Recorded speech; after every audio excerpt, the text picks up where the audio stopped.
Continuing the notes of Lecture 5 in Major Trends in Jewish Mysticism by Gershom G. Scholem.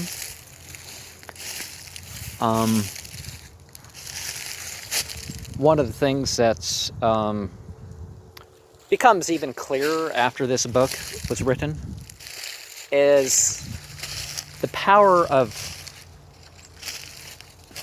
finance and politics to move the Jewish community in what's called Judaism and its side mystical branches, whether they're responsive or, whatever. 21 is in the Zohar Hasidah 3, 161b and 174a. 22 relates to 1, 74a to 75b, 76b to 80b, 88a to 70a, 97a to 102a, 108 to 111, 146b, 149b, according to several manuscripts. The piece 1, 15a to 22b contains the Sifra Torah on Pershit Brashit. 23, Ibid 1, 62, 74, 97, 100b, 107b, 121, 147, 151, 154, 161b, 165, 232, 233b, 251, 2, 4a, 12b, 74, 68b, 270b, 3, 49, 73b, 270b, Zohar Hadash 1d, 3a, 105a, 122b, 24, Zohar Hadash, folio 62d to 75a, 25, the same, folio 56d to 58d, Ibid F, 1 through 9, 27, 37c to 41a, and it's really references like this before, again, I think the Kabbalah Center was probably at the end of last century or the beginning of this. I think it was the beginning of this one. Their release of a full translation of the Zohar with the Hebrew text, artificial Aramea text, really, you could say, but pretty much Hebrew of the period with some stuff.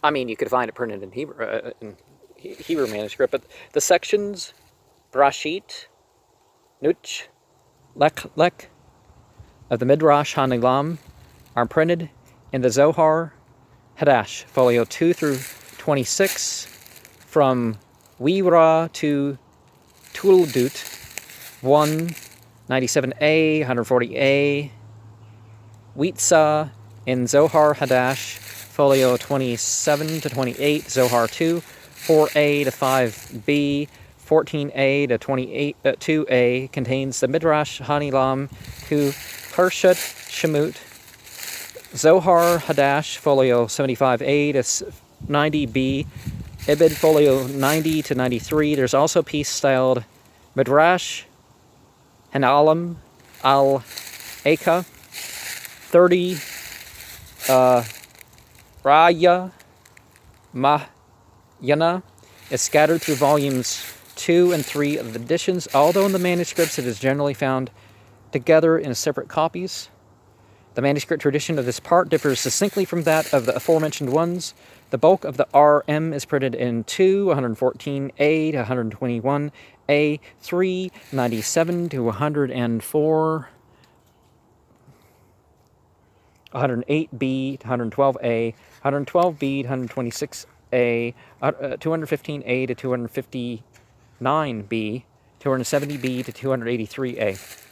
31 in reference to that, we should consider that there are considerable differences in the arrangement between the Edo precepts of the Tikkun Zohar Mantua, 1558, which is true, is not to be relied on in later editions. So that's the year. 32, Zohar Hasidah, folio 31a to 37c, and 93c to 122b. To the Tikkun Zohar belongs also the passage 1, 22a to 29b, 33 on the title page of the Cremona edition of 1560.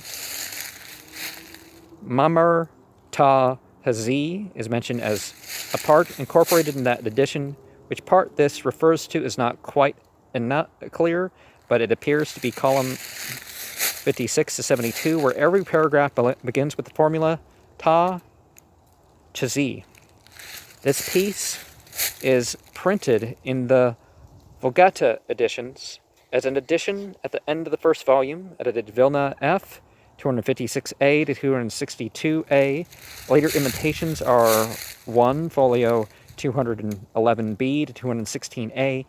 In an imitation of the Midrash Hanilam found already in the manuscript of the Vatican, Casa di Nofete 23, the so-called Mamri Zaira is mentioned by Azoulay and extant in the manuscript of Paris, Biblico-National 782, as well as in Vital's copies from older Kabbalistic manuscripts. 34, London, 1931 to 1933. The translation being referred to in, that note 34 refers to, is not always correct, but it conveys a clear impression of what the Zohar is. Well, sometimes it's not about a literal translation anyways, is it? It is to be regretted, too, that much has been omitted. The innumerable deliberate falsification of the French translator Jean de Pauli are, of course, not to be found in this more solid and workmanlike translation. Okay. There are leading things, just like in the Bible. The so-called Septuagint is not the Septuagint. The Catholic Septuagint isn't the same thing as the other. So the Greek Old Testament that the Christians use is, it's leading in a few parts and doesn't quite translate a few things because it wants to put something similar that leans it more towards the Christian doctrine. 35. The only attempt to separate authentic parts from interpolations has been made by Ignaz Stern, Versuch einer umständlichen Analysis des Zohar in Ben Chananja, volume 1 through 5, 1858 to 1862. The argument amounts to a complete reductio ad absurdum of the author's own thesis, as I have shown in the case of Sipra Detsni Auta and MGWJ, volume 75, page 360. Notwithstanding this fact, it is a very interesting essay, and much can be learned from it. His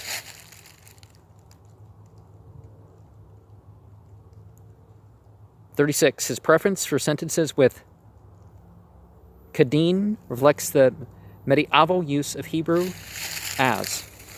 And one of the things that we find with the mystical works, whether it's poetry or something else, is there's more likely to be interpolations and all that sort of stuff. But corruptions between the manuscripts is actually more common, just as common as in that respect as the Bible, but even more common with the interpolations than even biblical scripts. Although some cases not. In the Islamic world, when you have that go on, both those things are less common with the mystical things than you'd expect from from a Bible manuscript. There's whole sections of Rumi that aren't deemed to be authentic, and Yeah, people kind of need to go back especially when you have a tradition. What was of the person? What was said after? Um, Now, too much has been made a deal of, like, okay, what did Muhammad say and what did the people after him say that people attributed to Muhammad? You can trace a lot of that out and find out that, oh yeah, there's this narration that's just as strong as it was said, 20 years later by somebody else. And 100 years went by and somebody got the idea that it wasn't the thing. But that wasn't the usual thing. And people can bring up a bunch of examples and say, well, that was the usual thing. But out of a million narrations, that's pretty far-fetched to pull that one. But to take it that far. But other traditions, it's hard to reference the authenticity of it. But 37, Lem Zaki, Lem Yal, Lem Chudi, instead of Lechda, La Al'a, Lezka, and vice versa. Latiya, Lashra, Lakraba, instead of Lam Qurb, Lam Shri. The most common is the preposterous Aulipana, for I have learned. And sometimes we have that sort of thing. But 38, Astagi, Mut, Sharin, At Tsarif, At Tzir, At Sidr, are At Kab, which is clearly the medieval Hebrew. 39, At Ar, Lat Dibqa, Lat Zana, Lat Ara, Malin, Las Tamra. At Ar, in the sense of to deal with something, is 13th century use of the Hebrew het aur. And you see what I mean by Hebrew is not the same language as Tanakh. And we're seeing examples listed here of some changes that went by, and it becomes as different as French. It's like you can't speak French and say, well, it's English. Or you can't speak English and say it's French. You can barely say Old French is French and Old English is English. There's a reason why they preface it differently. But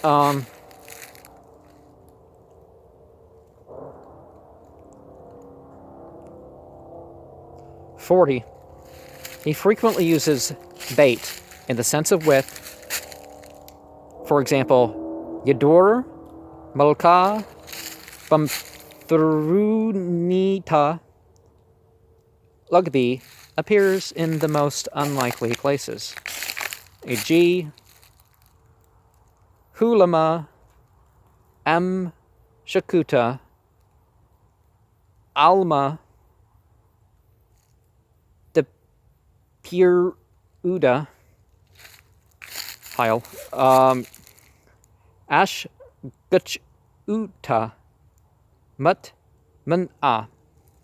42, the author derived this Arabic usage of Than from David Kimha's Sipper Hush Rishim, with a subvoice Than.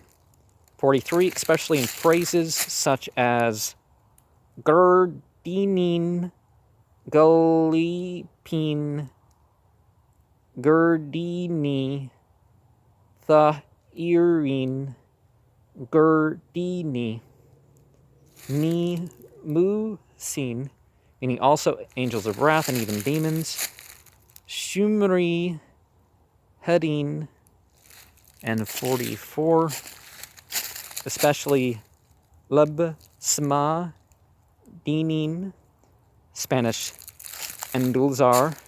The later Hebrew phrase Hum Taqat, Hadin is taken from the Kabbalistic language of the Zohar, Arti Simin Duran, Tishab Tuts, Part 3, 57, endeavored to explain this highly midrashic parlance. 45, preposterous too is a standing expression, Aus, Puhu, Telt, Percy, accompanied him 3 miles. The author confused Liwa and Halu.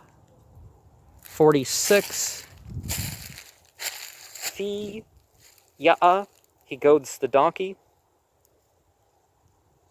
Thayan, Chumra. The author obviously thought that the word has something to do with Than. The contention of Pushninsky that there was an authentic Aramaic usage of Thi Ya'a in the sense employed in the Zohar is baseless. The material collected by him, Lechkar, Lashun, Hesher, in Yavna, Volume 2, 1940, to page 140 to 147, clearly proves the exact contrary of his own thesis. Now, one may read that and judge for oneself. There's a lot of bickering about like that amongst scholars. 47, As Kupa, from the Talmudic, Ace Kappa.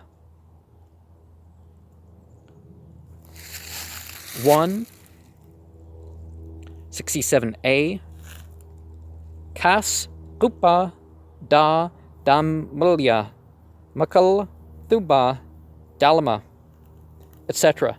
Explanation is offered by R. Margulies in Neats Uti Zuhar. 146b has no philological basis. 48,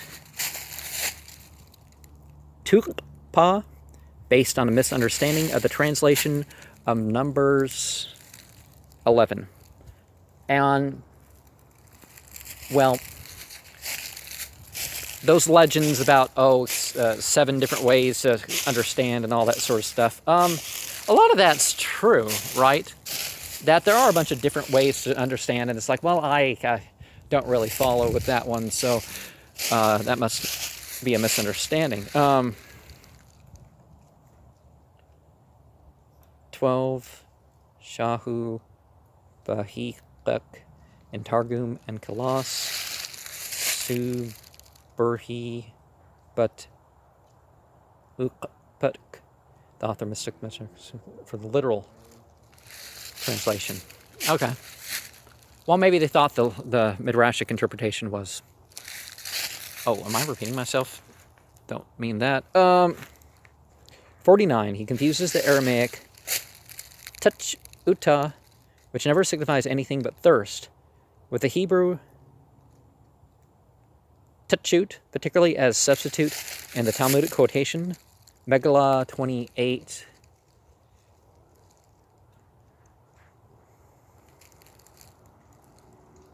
B.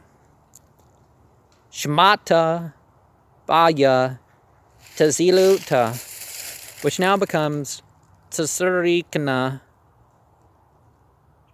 Tachuta Lam Mata, and Mala Dauriyata Baya Tachuta, and Tsarikna Tachuta Lashmata. And 45 was already answered, already answered for what we have for note 50 here. 51 of this genre are Butsyina Tesiluta, with Shmata in front of it, which now becomes Tsrikna Chachuta Lashmata, and Mala Daurita Baya Touch Utta. Oh, I misunderstood. Okay, 51 of this genre are Butsina Dokrukinuta, a most fantastic development. Thupsa Thahiro Busyatha. 52 Akchish Pu Mabi Dumlaka, in the sense of making counterfeit coins, is a very awkward phrase with an interesting history. Need to hire somebody to chop this stuff in firewood. 53 Kuzpira Kuzyatha Kiratha Kuspita, and so on. 54, this is the case with Suspita Dross, which is not Greek, as R. Eisler assumed. MGWJ, volume 69, page 364, and I believe with him for some time, but a delicate deformation of the Talmudic kuspa of the same kind are Keptira Kathra, Kol Thupa, Kus Thurin, Thebraka, Karup Pinus, and so on. 55, this has been pointed out already by Gratz, the first edition, volume 7, page 503. But the whole paragraph has somehow disappeared in the third edition. 56, the literature quoted in note 10. 57, there are more than 125 compounds of this kind in many hundreds of places.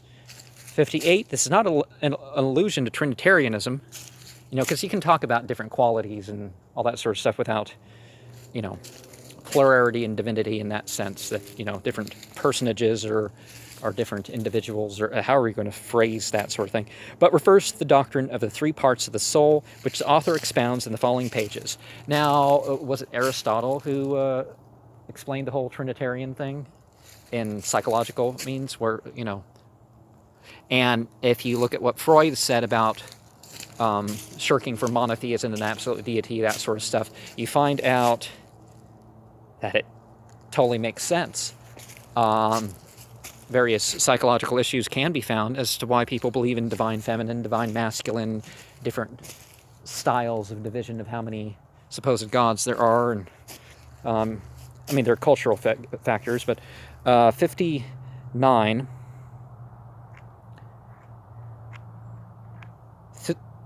Thupsra Daqilatha Bahni Kahyachi 139a Buk Thipura Dalita Buk Sathihu Shuk Yahui 133a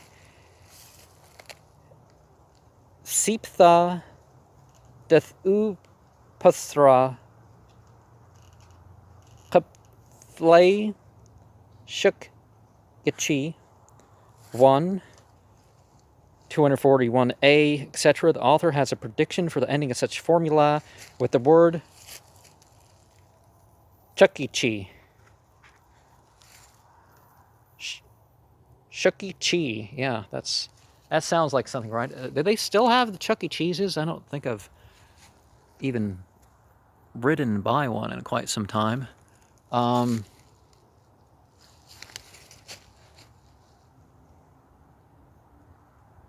60. 8 cuts, weight cuts. 8 thurin, weight thurin, in hundreds of places. 61, this was the assumption of the late Dr. H.G.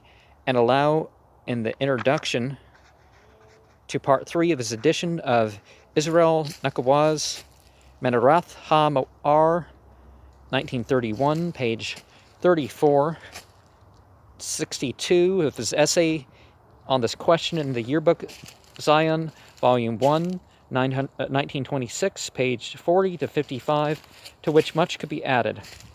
63, Mugdal Dutzur 2, 94b, is based, as his late lamented colleague Samuel Klein has told him, on a misreading of the passage in Megillah 6a, also found in En Ka'akob.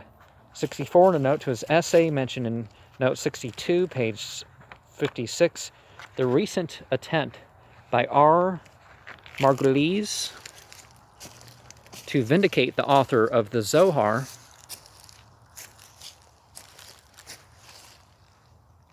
by pointing to a Talmudical passage which mentions Lud and Kaputh Yakya together, and according to M's interpretation as neighboring places as pure apologetics, his article in Sinai, Volume 5, 1941, page 237 to 240, the Zohar is clearly misunderstood.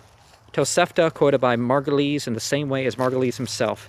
65, Sabbath 33b, Chethatya, there is no point in M. Kunitz's reinterpretation of the passage. Semek ben Yuche, 1850, 1815, 67. I don't know why I keep messing up with this. I'm trying to figure out some things here, right?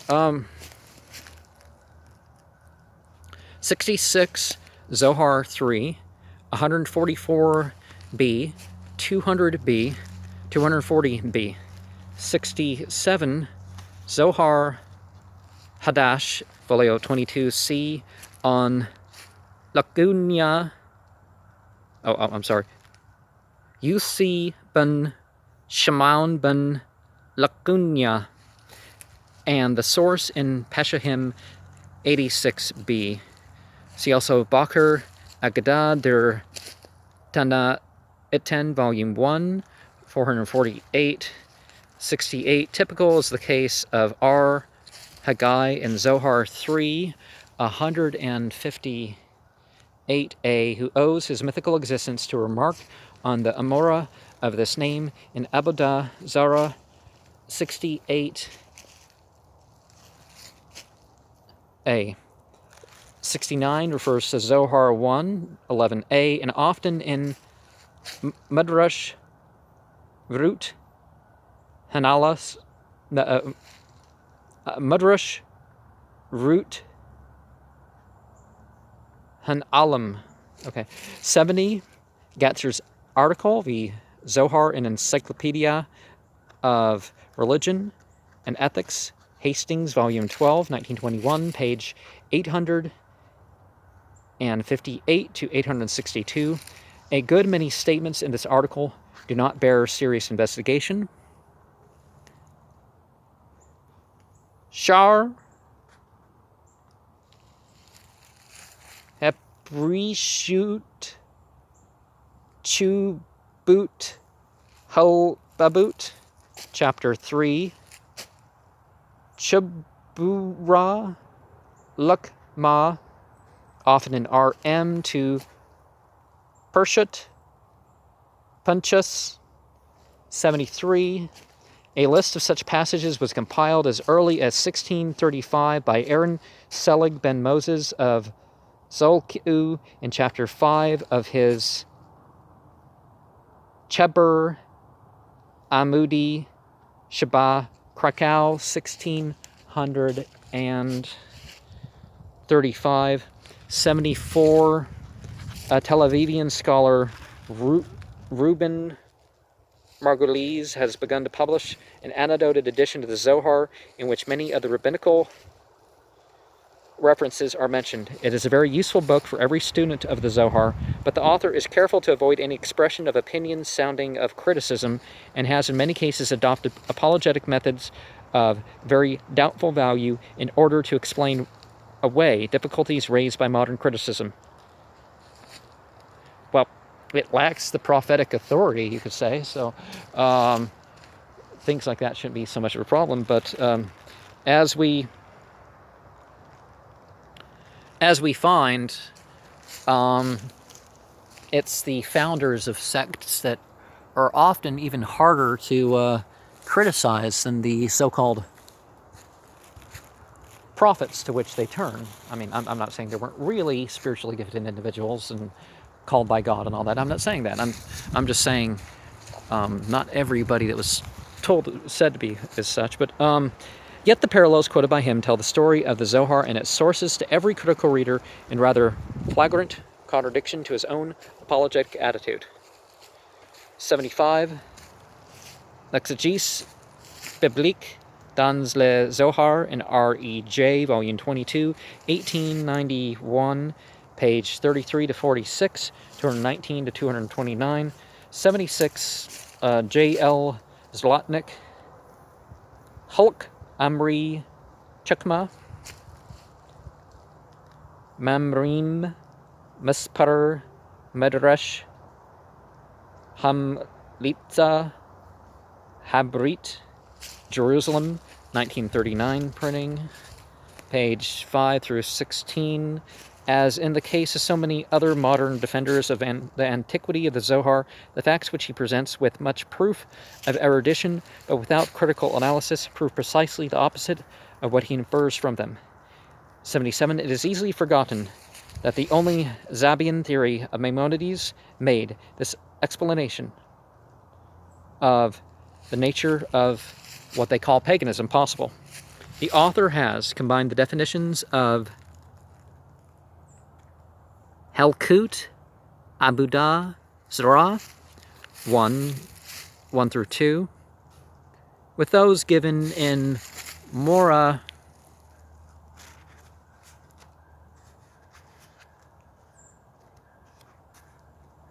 Nebuchim 3:29.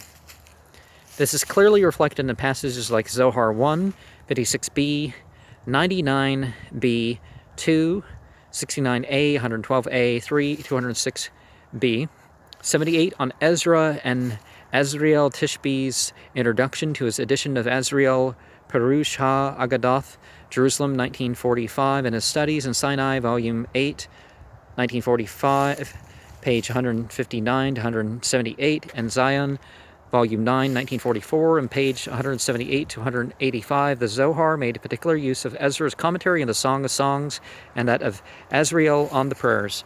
The author of the Zohar used Nachmanides' Turat Hadam in his commentary to the Torah, and that to Job, very illuminating from the manner in which the author read his sources, is Zohar 3:29a, as compared with its obvious source in Nachmanides' to Job